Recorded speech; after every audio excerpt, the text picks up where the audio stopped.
I'm Caroline Myers, and on the afternoon my daughter married into the Whitford family, I learned exactly where I stood. The valet took my keys with a practiced smile, and I walked past lanterns and manicured boxwoods telling myself to breathe. Inside the tent, Crystal caught the sun and turned it into scattered stars. I searched the gilded seating chart for my name until the gold flourishes blurred.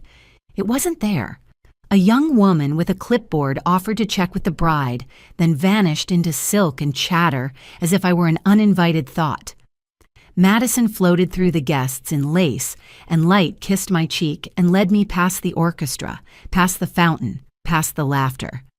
"Here you are, Mom," she sang. A metal folding chair waited in a service corridor beside a dented silver trash can that smelled like shrimp and citrus rinds. She nudged a potted fern toward me as a screen and laughed soft and airy. "It's just a joke." Heat climbed my neck. I smoothed my dress, the one I'd altered twice the one I bought with stacked invoices and quiet pride.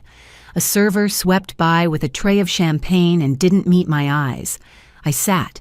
The chair wobbled. Ice clinked. Somewhere, a violin slid into a waltz. I wondered how a life can narrow to a single square of linoleum and a thudding heart. I had come ready to be gracious, to let small slights pass and celebrate my only child. Instead, the Whitford estate swallowed me whole and parked me beside the garbage. It wasn't a prank. It was a placement. It told me that whatever I had been nurse chauffeur, tuition committee, winter coat provider had expired. I curled my fingers around the rim of the seat to stop the shaking. If there was a lesson waiting, I would learn it. If there was a line, I would finally see it. And if there was a truth no one else would say, I would be the one to speak it. I would not beg for space at the table. I would make room for truth, even if it broke the music. The sound of the orchestra drifted faintly even in that dim corner, but my mind slipped backward to years when music in our house came from a battered radio on the kitchen counter. Madison would curl her legs under her at the table coloring while I graded papers from the community college. Back then, it was just the two of us after my husband's accident. I learned to stretch every paycheck until it almost tore. I picked up tutoring in the evenings, balancing fractions on a chalkboard for restless teenagers, then hurried home to make grilled cheese for her before bedtime. Those nights were hard, but they were ours. She'd ask me about her drawings, about whether the sun should always be yellow, about what God might look like. Sometimes we ate cereal for dinner, laughing when the milk ran out and we had to pour water over the flakes. I told myself that love, patience, and presence mattered more than anything we lacked. Madison believed me then, and in those days I believed it too. The first cracks showed in subtle ways: a skipped Sunday dinner, a call cut short because she was already in the car. I tried not to mind convincing myself it was simply the rhythm of a young woman building her own life. But I still set the table for two every week, still kept the porch light burning, waiting for her knock. As I sat beside the trash can at her wedding, the memory of those warm, ordinary nights pressed against the cold present. I could almost hear her little girl voice asking me if angels wore shoes. That child had needed me in a way the bride no longer did. And though my body was wedged against a garbage bin, my heart kept reaching for the girl who once thought her mother hung the moon. The distance grew more quickly than I was ready for. By the time Madison met Ethan Whitford, our Sunday dinners had turned into unanswered texts. She swept into that relationship with the kind of speed I didn't recognize in her. My daughter had always been deliberate, weighing every choice, but with Ethan, it was as if she had been handed a script she didn't dare edit. The first time I saw them together was at a fundraising gala hosted by his family. The Whitfords owned half the real estate in the city, or so I heard whispered among the guests. I had been invited almost as an afterthought. I still remember standing in the foyer, my thrift store dress pressed as smooth as I could manage, feeling the eyes of women in sequined gowns skim over me like I was a misplaced extra in their play. Ethan was polite the way a banker is polite when he closes an account. His handshake was cool, his smile careful. Madison hovered near him, laughing a little too quickly at his mother's remarks, brushing imaginary lint from his jacket. When she finally introduced me, her words felt rehearsed. Later in the powder room, she hissed that I'd worn the wrong color, that I'd spoken too plainly, that I didn't understand how people like the Whitfords thought.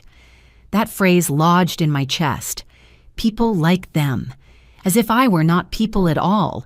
As if the life we'd built together on tight budgets and borrowed time were something to be scrubbed away. I left the gala early heels pinching heart heavier than the pearls around my neck. Madison didn't notice.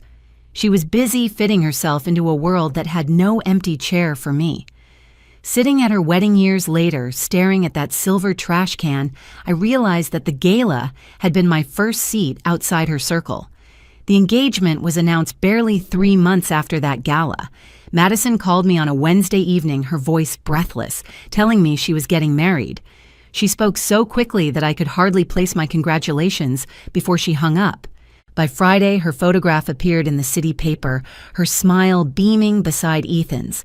The caption beneath announced the joining of 2 prominent families. My name wasn't even mentioned.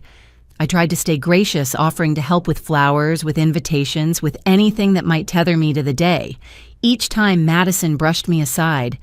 Ethan's family has it covered, Mom. It's simpler that way. Simpler, such a small word to erase decades of mothering. Then came the dress fitting. She invited me for the first appointment, only to shoo me away within minutes, claiming the boutique was too crowded. Before I left, I caught a glimpse of her reflection in the mirror. The satin clung around a curve that wasn't there the last time I'd seen her. Not dramatic, but undeniable.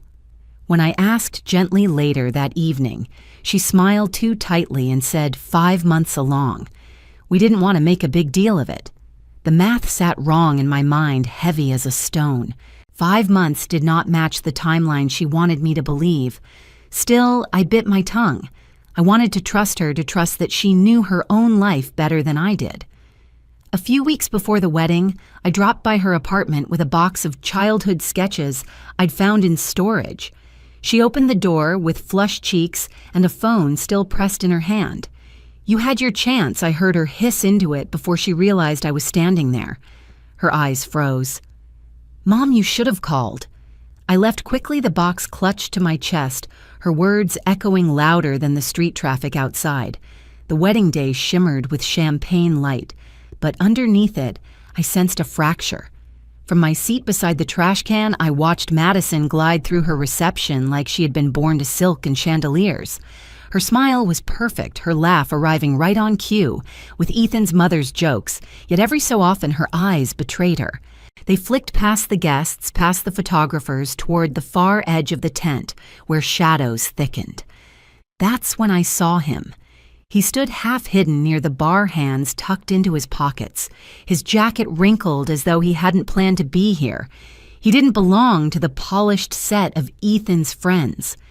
His eyes never left Madison. Each time she caught sight of him, her spine stiffened. Her laughter faltered for half a second before she recovered. I searched my memory, and recognition struck like a chill Jason Keller. He had been around before Ethan, back when Madison still called me for advice about art shows and worried over rent. Jason with his guitar case and restless sketches on diner napkins, the one who disappeared so suddenly she never spoke his name again. I leaned back in my rickety chair, heart pounding as if I'd stumbled into a secret meant to stay buried. Madison danced with Ethan under the chandeliers, but her gaze kept drifting to Jason. She wasn't celebrating. She was monitoring. I felt the weight of years press on me. The child who once begged me to braid her hair before school now carried secrets so sharp they could slice through the fabric of her marriage before it had even begun. And though I didn't yet know what bound her to that man at the bar, I could see fear etched beneath her painted smile. The orchestra swelled, glasses clinked, and I sat still, realizing the truth was closer than anyone dared admit. That night, after the wedding lights dimmed and I returned home, I couldn't shake the image of Jason's face. His stillness haunted me more than all the laughter I'd endured. By morning, I needed to tell someone, so I drove across town to my oldest friend, Linda Crawford. Linda had known Madison since she was in pigtails, had watched us stumble through years of scraped knees and late-night science projects. I sat at her kitchen table, the same one where we'd once sorted PTA bake sale money, and poured out everything the folding chair by the trash can. Madison's clipped voice, the man by the bar. Linda listened without interruption, her hand curled around a coffee mug, eyes narrowing in thought. When I finished, she leaned back and said quietly, "You remember Jason Keller, don't you?" The name spread through me like a bruise. Jason, the young musician Madison once adored. Jason, who used to bring over canvases and talk about gallery openings with a fire in his eyes. "He vanished," I murmured. She never explained why. Linda shook her head. He didn't vanish. She cut him off, told people he was unstable. But I never bought that story. He was too devoted, too gentle. Her words pressed harder against the unease that had been growing in me for months. Madison had ended things swiftly without reason, then appeared on Ethan's arm like she had been rehearsing the role her whole life. I left Linda's house with a knot in my stomach. Driving through familiar streets, I passed the playground where Madison once clung to the monkey bars until her palms blistered. Back then, she never let go without looking to see if I was watching. Now she avoided my gaze entirely. That night, as the clock ticked past midnight, I realized waiting for her to explain was futile. If I wanted the truth, I would have to find it myself. The next morning, I sat in my car outside a modest office above a florist shop, palms damp against the steering wheel. The sign on the glass door read, "Natalie Brooks Private Investigations." I had never imagined myself here. Private investigators belonged in crime shows or messy divorces, not in the life of a retired school librarian. Yet there I was, clutching a photograph of Madison, my hand trembling as I slid it across Natalie's desk. "I'm not trying to ruin her," I said quickly before the silence grew heavy. I need to know what I'm looking at." Natalie didn't blink. She simply nodded and began with the timeline. Madison had ended her relationship with Jason Keller just over 9 months ago. 6 weeks later, she appeared at a Whitford fundraiser on Ethan's arm. The dates overlapped in ways that couldn't be ignored.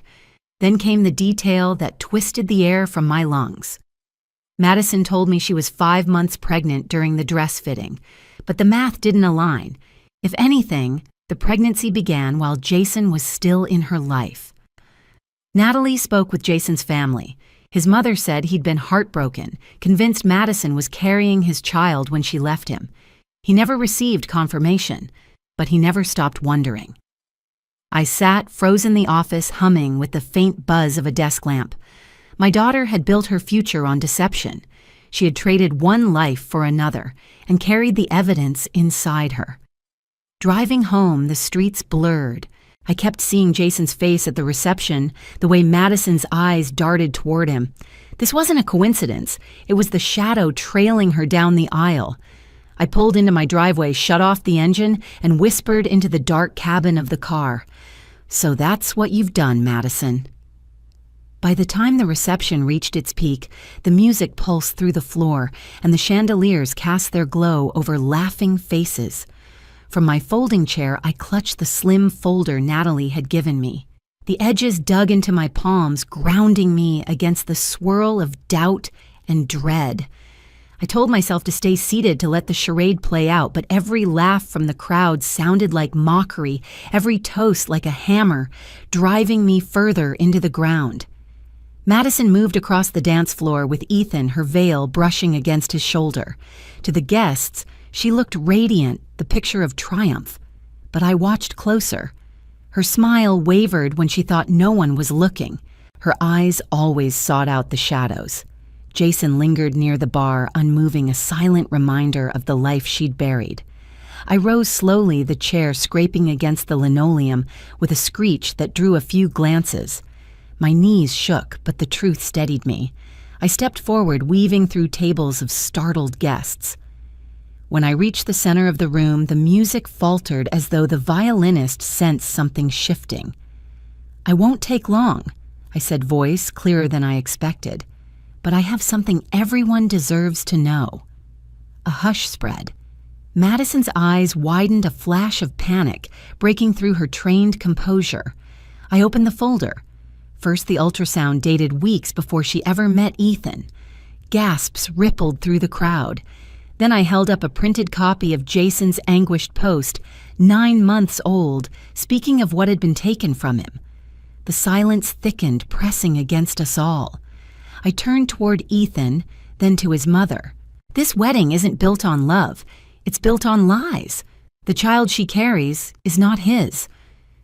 The weight of those words dropped like stone into water, shattering the illusion Madison had so carefully staged. The room seemed to tilt after my words landed. A waiter dropped a tray, the crash of glass cutting through the silence like a gunshot. Ethan's face drained of color, his eyes darting from me to Madison, as if searching for an escape route from the truth. He pulled his hand from hers, straightened his jacket, and stepped back. Ethan Madison's voice cracked, desperate and thin. She reached for him, but he recoiled as though her touch might burn. His mother moved swiftly, heels clicking like gavel strikes. She snatched the folder from my hands, scanning the ultrasound, the dates, the printout of Jason's words. Her lips pressed into a hard line. Without a word, she closed the folder, turned her gaze on Madison, and shook her head once cold, final. Then she followed her son toward the exit. Guests whispered, some covering their mouths, others already gathering their coats. The orchestra faltered and fell silent. Madison stood trembling mascara bleeding into the lace of her gown, her body shaking in the spotlight of her own undoing. "You planned this," she whispered at me, tears streaking down her cheeks. "You came here to ruin me." I looked at her, my voice steady though my heart thundered. "No? You ruined yourself the moment you thought a mother could be replaced with a garbage can." The words struck harder than I expected. She sank to the floor, the tulle of her gown pooling around her like wilted petals. Her sobs echoed in the still air, but no one moved to help her. Not the bridesmaids, not the friends who had clinked glasses hours earlier. She was alone, surrounded by silence where applause had once been. I didn't rush to her side. For the first time in her life, I stayed still, letting her face the wreckage she had created. The morning after the wedding, the headlines had already started. Whispers rippled through the city's social pages, speculating about annulments, betrayals, the downfall of a society match that had barely lasted an evening. My phone buzzed with calls I didn't answer. I let it ring until the house fell quiet again. I spent the following days in my garden pruning roses that had grown wild during the chaos of wedding planning. The soil under my fingernails and the ache in my back felt honest grounding. It was a stark contrast to the brittle glamour of the Whitford estate. While neighbors peered over fences with curious eyes, I bent closer to the earth, telling myself that the truth, however painful, was better than living inside someone else's illusion. Madison didn't call. Not once. I thought perhaps she might appear at my door demanding explanations, or even hurling blame, but the silence stretched on. Each day that passed without her voice made me realize how long it had been since she'd truly spoken to me anyway.